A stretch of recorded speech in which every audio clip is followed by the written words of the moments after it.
काँग्रेस ठाकरे गट पवारांनी राज्यात अराजकता पसरवण्याचा प्रयत्न केला। मुख्यमंत्री देवेंद्र फडणवीस यांनी मवियावर निशाणा साधलाय। निवडणुकीत पराभूत केलं तरी विरोधकांच्या कारवाया थांबल्या नाहीयेत असंही फडणवीस म्हणाले। आपले विरोधक मग ते काँग्रेस असो, ती उबाठा असो, ती शरद पवारांची पार्टी असो, यांना ज्यावेळेस लक्षात आलं की भारतीय जनता पक्षाला आणि मोदीजींना आपल्याला पराजित करता येत नाही, त्यावेळी अराजकतावादी अशा सगळ्या शक्तींना एकत्रित घेऊन त्यांनी या देशामध्ये आणि या महाराष्ट्रामध्ये अराजकता पसरवण्याचा प्रयत्न केला।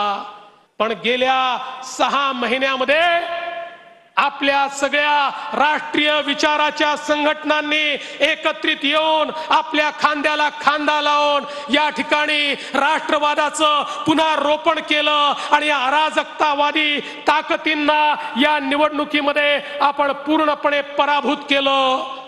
पण त्यांना जरी आपण निवडणुकीत पराभूत केलं असलं तरी त्यांच्या कारवाया थांबलेल्या नाहीये।